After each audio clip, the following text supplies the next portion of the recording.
Hello, hello, hello, hello, hello, hello, hello.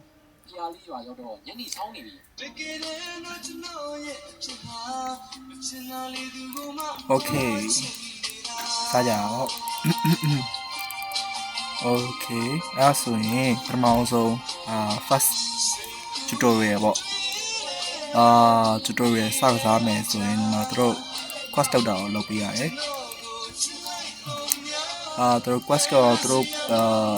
စာတော့ရိုးဖတ်ချာမလို့တို့သွားစီစဉ်တဲ့နေရာကိုလိုက်သွားလိုက်နော်quest ကအဓိကရွှေချက်ကတို့ဒီလိုကြည့် high နေကွာလိုကြည့် high နေပြည့်ရင် review ပေါ့အဲဆိုရင် quest လေးအင်းတော့Epion game ဆောက်ဝယ်မယ်ဆိုတော့အင်းတော့newbie အတွက်ပေါ့ဒါ newbie key ပေါ့နော် guide ပေါ့ guide အနေနဲ့ဆိုရင်တော့အရင်ဆုံးပေါ့ပထမဆုံးကအကောက်ဖွင့်မယ်အကောက်ဖွင့်ပြီးတော့character ရွေးပြီးဒါကိုမဖြစ်မနေစလုပ်ရတယ်နော်ဒုတိယကတော့တေးပါလေ gathering လုပ်ရတယ် gathering လုပ် gathering ပေါ့6တောင်းနေလိုက်စုဒါတော့လွယ်ပါတယ်သူတို့ခိုင်းတဲ့အတိုင်းလုပ်ရတယ်ဆိုတော့အဲ့ပေါ့ love တလုံးနေကိုဒီလိုပေါ့ gathering ပေါ့လိုက်လုပ်ပေါ့လိုက်လုပ်ပြီးသွားရင်ဒီမှာချမ်းပေါ့ complete plus Messi သွားပြီးတော့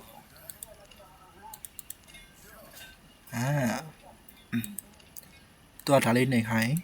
ဒါလေးတက်စင်ပေါ့နော်စင်မီတခြားပြန်သွားဆက်โอเค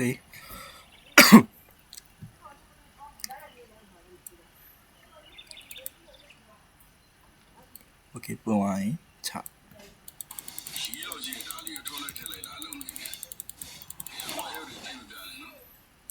โอเค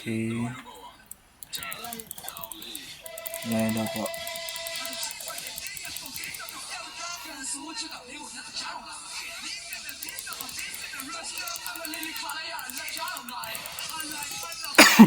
OK အဲ့ဆိုရင်အရင်ဆုံးဒီကောင်လေးကိုရအောင်တက်ပြီးရင်ကျွန်တော်တို့တကယ် tutorial စရအောင်တော့မယ်နော်ဒါ tutorial ပဲရှိသေးတယ်အားလုံးက tutorial ပေါ့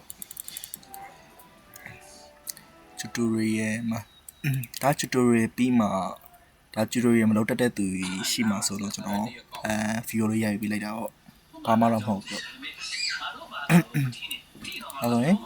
ဒီတော့သူကောင်းပါနဲ့ sorry နဲ့စကားပြောနေဟိုတော့ marketplace ကိုတော့ nice marketplace မှာတိုးရတိုးရမှာ moose ပေါ့မူလေးစီနော်မူလေးကစီးမှဆိုရင်လူမျိုးဟာလေးရှိရယ်ကျွန်တော်ကဒီ laptop နဲ့ဆိုတော့တိတ်တော့မသိဘူးဘဝသမားရောဒီမျိုးပေါ့ဒီလိုဟာလေးနှိမ့်လိုက်မယ်ဆိုရင်မူလေးရထွက်လာလိမ့်မယ် moose လေးစီတော့ပုံမြန်နေ find the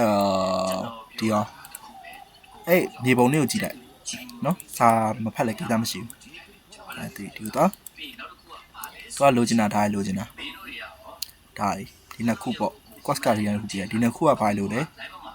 law ရလို့ရ stone နေလို့ရ law 3ခု stone 3ခု law 3ခု stone 3ခု okay အဲ့ဒါကိုကျွန်တော်ရှာမယ်နော်ဒီတော့ law တစ်ခု6ခုရှာမှာပေါ့နော်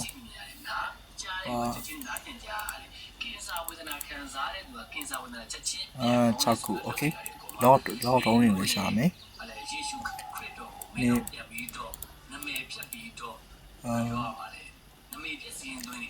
ဒီတော့ loss တွေကိုသွားရှာပေးရတယ်loss တုံးတွေကိုရှာပြီးသွားရင်တောက်ကိုလုတ်ပေါ့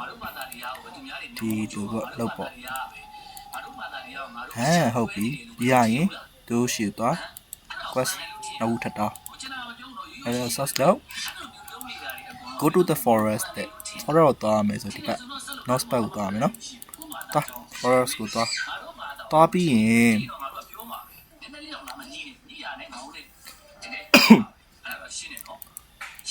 okay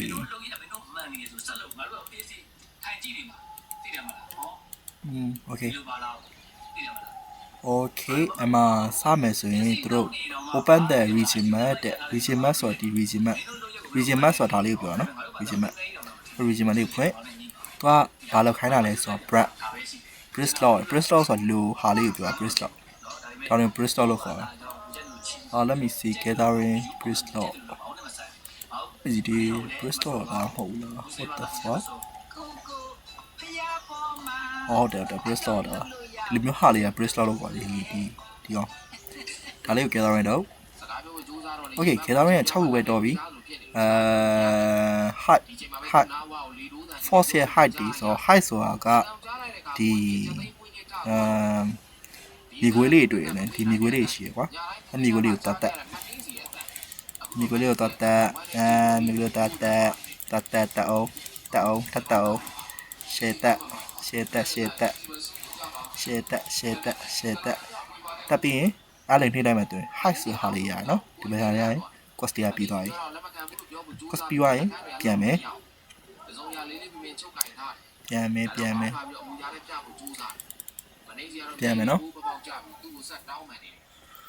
းသွားရင်ဒီဆုံးဒီ cost ကိုပြီးအောင်လုပ် okay mission တစ်ခုကnext one need of fiber တဲ့ post can be fiber okay အဲ့ဒါလုံးမိုးဆိုရင် fiber ရိတ်တဲ့ဟာလို့ဒီတော့သွားမယ်တဲ့သူက all နဲ့ fiber ကိုတူးစေချင်တာ quest ကဟုတ်ကွာ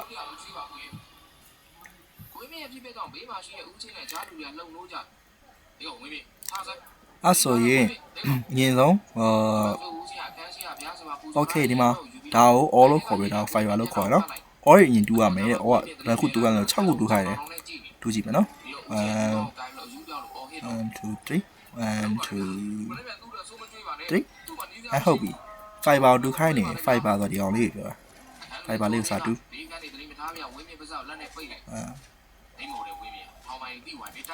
return to the camp and take dot to ဘာညာနော်သူ့စကားတော့ပြောရမယ်တဲ့ပြန်လာပြီးတော့ okay အဲ့ဆိုရင်ဒီဘက် complete ဆက်ပြန်ရင်သူ refine နဲ့ဒါဒီဟာ refine လုပ်တာလို့ခေါ်ပါပေါ့နော်ဒီဟာ off လေးကိုဘာဖြစ်အောင်လို့လုပ်တာပေါ့နော်ဘာလုပ်ပွားကြီးဆိုရင်ဒီကောင်လေး refine လုပ်ခိုင်းတယ်ဒီဒါလုပ်ခိုင်းတယ် okay နောက်တစ်ခုဒီဘက်ဆက်မှာလဲ refine လုပ်နော်ဒီဘက်ချမ်းအောင်လဲ refine လုပ်ဒါကြောင့်ဥမာပေါ့ဒီကောင်လေးကနေပြီးတော့ refine လုပ်လိုက်ရင်ဒီလိုလေးဖြစ်သွားတာပုံစံမျိုးပေါ့နော်ဒီမျိုးပေါ့ refine လုပ်တာလို့ခေါ်ရအောင် refine ဆိုတာပြီးကြမှာကျွန်တော်အသေးစိတ်ရှင်းပြပေးမယ်နော် refine လုပ်တာတော့ဗာညာတော့နော်ပြီးရရင်ဘာလုပ်ခိုင်းလဲဆို speed with campaign in the golf တဲ့အော်ဒီဘက် cover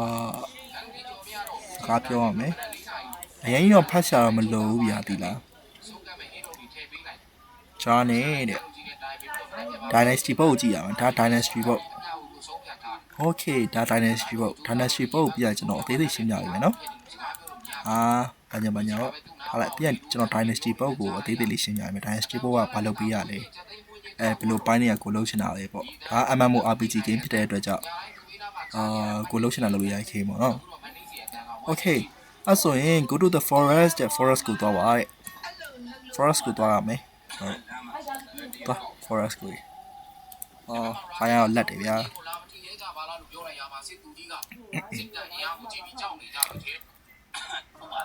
hello အဲ့လိုပြောသွားပြီးသူတို့ဘယ်လိုသွားခိုင်းလဲဆိုရင်see the camp map တဲ့ဒီဘက်သွားမှာဒီမှာတွေ့လားအဲ့လိုသွား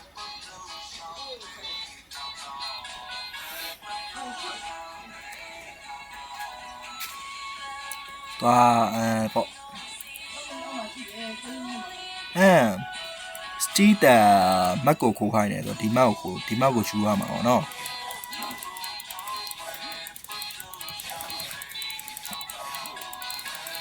okay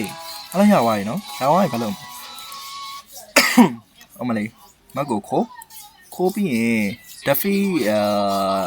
heretic to unlock training fighter on the dynasty boss ဆိုပြောချင်တာကွာဒါပွင့်တဲ့အထိပေါ့ဒီအောင်ပွင့်တဲ့အထိကိုတဲ့ဒီရဲ့မော်လေးပေါ့ဒါအောင်မော်လို့ခေါ်တာပေါ့မော်လေးကိုလိုက်တဲ့ဖေးချင်တယ်ပေါ့မော်လေးတက်ဖေးချင်နေတာပေါ့ကြိုင်တက်ကမှာUP ပေါ့ကျွန်တော်ကဆရာကြီးတော့မဟုတ်ဘူးရသည်တာကျွန်တော်တိတလောက်တက်တလောက်တော့ကျွန်တော်မျှဝေပေးမယ်ရသည်တာဒီမော်လေးကိုတက်ပြီးရင်ဒါဆိုရင်ဥမာပေါ့ရ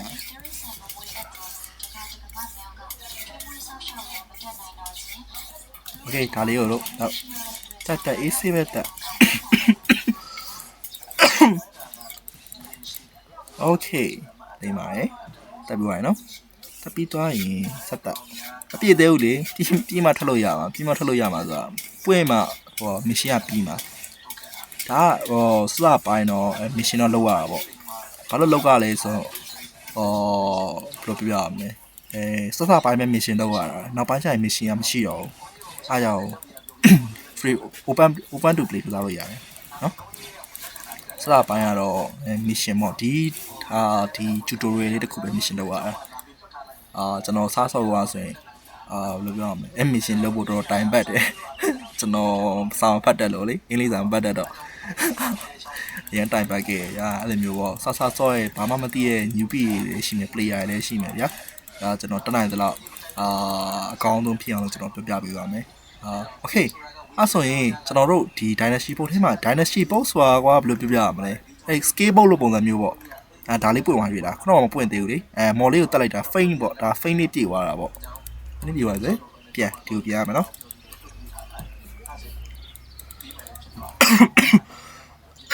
Oh my god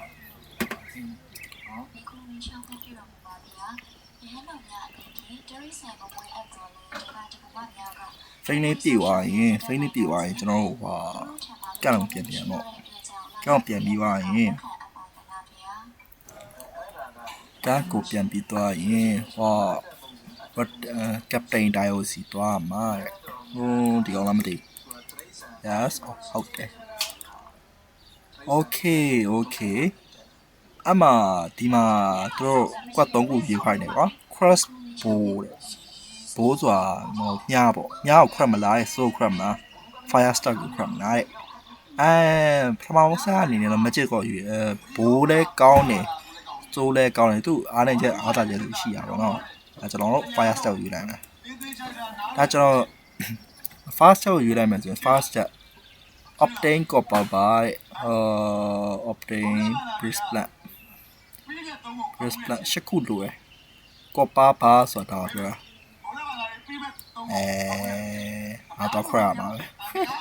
ပြမဲနေ Bristol ကိုပါနေ Bristol Okay အဲ့ဒါကိုပါနေ Bristol တော့ရှာမယ်Bristol လို့ဆိုချင်တော့ဒီပေါ့ဒီ Bristol ကိုလိုက်ခေါ်ဒီမှာ Bristol လိုက်ခေါ် Bristol ဟုတ်ပြီလိုက်ခေါ်ပေါ့ Bristol လိုက်ခေါ်ပြီးသွားရင်ဒီ Bristol ပေါ့ဒီ Bristol လောက်ပါပေါ့ Bristol လောက်ရမယ်ပေါ့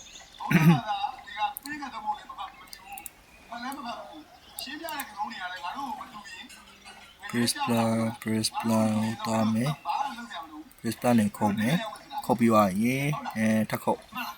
ပို့လို့ခေါ်လိုက်ကွာဘာမှမဖြစ်နော်အားလည်းမမှတ်ထားဖကားမဟုတ်ပြီနော်မမှတ်ထား Okay Bristol အခု20တော့ရှိပြီ Okay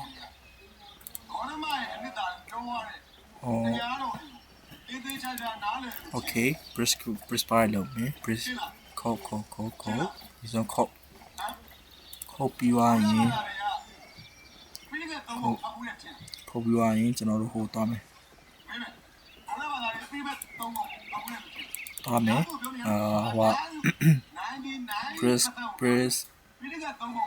Grace plan သွားလုပ်လို့ရပြီ plan သွားလုပ်လို့ဘာမှသွားလုပ်ရမလဲဆိုဒီမှာသွားလုပ်ရမှာ Grace plan ဒီပါပါ40ခု42ခုလုပ်လို့ရတယ်နော်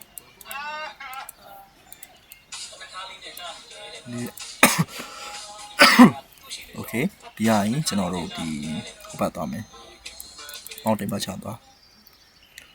mountain ဘက်ချောင်းသွားပြီး mountain ဘက်ချောင်းသွားပြီးသွားရင်ဒီပေါ့ဒီ plan လေးလိုက်တူနောက်ဆိုရင် copper bar ဆိုဟာရှိရယ် copper bar လေးလိုက်တူပပို့လို့များများလိုက်တူလိုက်ဟာပေါ့ okay copper bar လေးလိုက်တူမမ copper bar လေးလိုက်တူ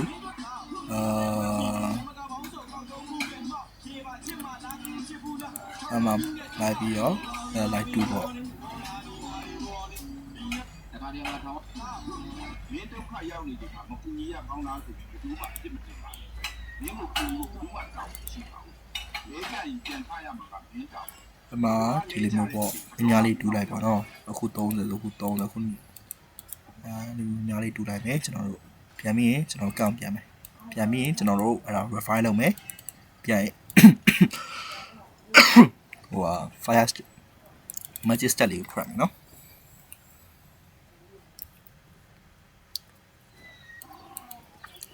magic step လေးကိုခရမယ် okay refine လုပ်လိုက်ပြီ okay ရပြီဆိုရင်ဒီ cracker ဒီဆိုဒါ so crack တဲ့နေရာဒါ bow crack တဲ့နေရာဒါ magic step လေး crack တဲ့နေရာဒီ magic step လေး crack တချောင်းမဲ crack လိုက်ပေါ့ပြန်တက်လိုက်ပေါ့လွတ်တက်လို့မရရင်ဒီပြောဆွတ်တက်လို့ရရင်နော်တက်ပေါ့ဟေးတက်လိုက်ပြီဟောနော်သူက space ရယ် space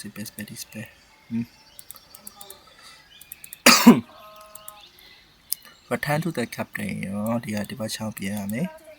ပြန်ပြီးတော့ mission complete ဟုတ်ပြီ armor ရောသူ secret marketplace ကိုသွားခိုင်းတာ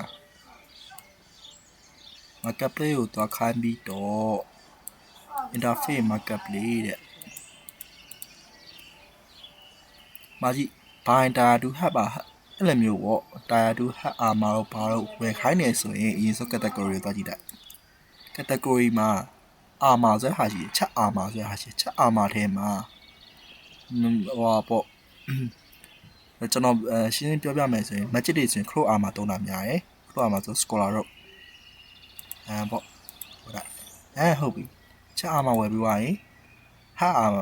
hat armor ဆိုရှိ close ထဲရပဲ scholar crow ဝယ်လိုက်ဝယ်ပြီးသွားရင် food ထဲမှာပါရှိတယ်ဒီတခြားကြည့်လိုက်မယ်ဆိုရင် crow ထဲမှာ scholar center နော်လည်းပေါ့ဝယ်ပြီးရင်အရင်ဆုံးပေါ့စင်ပေါ့ကိုရင်စင်ပေါ့နော်စင်ပြရမှာပဲစပေးယူမယ်offer ဆိုတာကဘယ်လိုလဲဆိုတော့ဒီလိုမျိုးပေါ့လက်ကင်တစ်ဖက်ကင်တဲ့ဟာလေးပေါ့ offer တာတူ offer တစ်ခုဝယ်ခိုင်းတယ်ဆို offer က magic offer ထဲမှာက don't osper ဒီကောင်ကကြတော့ဒီကောင်လေးဝယ်ပေါ့အဲ့လေးဝယ်ပြီးသွားရင် costly ရပြီးသွားပြီ spare you hat armor တဲ့ hat armor လေးကို spare ယူခိုင်းတယ်ဆိုရင် spare ရပါယူမလဲဒီကောင်က mana ပြည့်ရလေးကိုယူcapra လေးယူကောင်လေးလေဒါလေးကိုယူ capra လေးကိုယူနော် return to the go ဘာညာဟောတော့okay find the heritage for the mountain okay အဲ့ဆိုရင်ဒီဟာလေးတက်ဖို့မီးရယ်နော်အားလုံးပြီးသွားပြီဆိုရင်ကျွန်တော်တို့ဒီဆိုတော့တို့ညွှန်ပြဟိုင်းနေရလေးပေါ့ညွှန်ပြရကြတယ်သွားပြီးသွားပြီကျွန်တော်တို့ဒီပေါ့ဒီပုံလေးကိုတရားကြည့်လိုက်မယ်ဆိုရင်တွေ့လိမ့်မယ်ဒါပေါ့အကွင်းလေးပေါ့ရွှေအောင်ကွင်းလေးနေရာလေးကိုသွားသူပြဟိုင်းနေရာတိုင်းကိုသွားနော်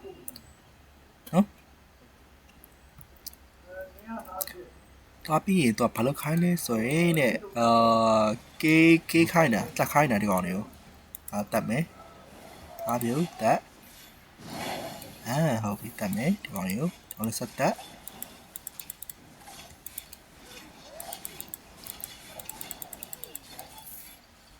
တက်မယ်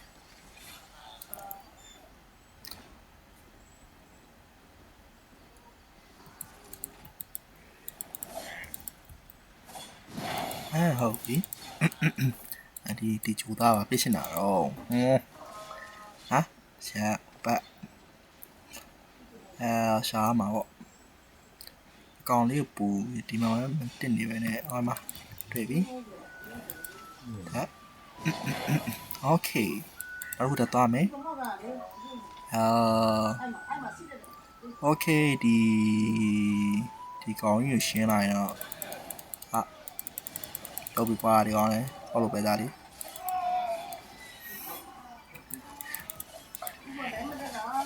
โอเคတောင်းရင်ရှင်းပြီ quest ကပြီးသွားပြီ quest ပြီးသွားရင်ဘယ်လိုမီးရှို့ခိုင်းတယ်ဒီကောင်လေး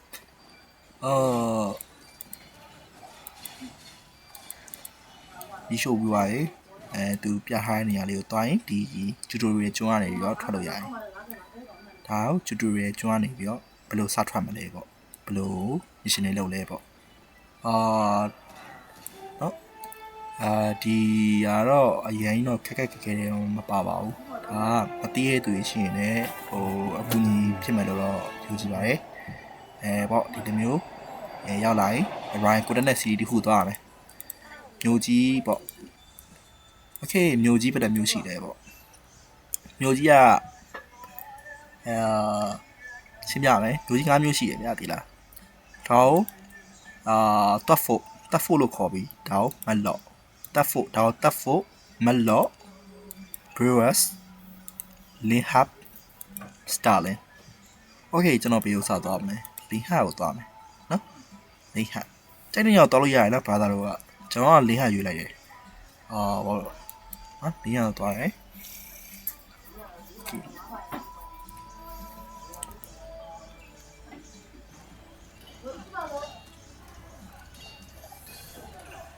Okay.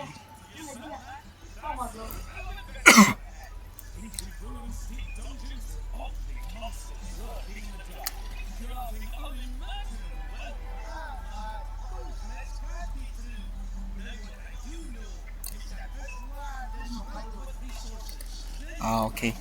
ဒါလေးတော့ skip ပါနဲ့ကြည့်ပါကျွန်တော်တို့ကလေးတော့ဒါမှမပါပါဘူး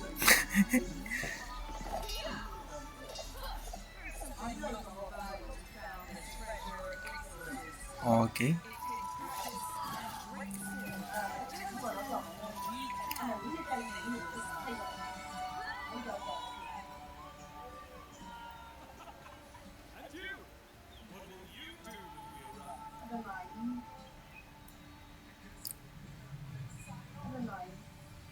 Okay.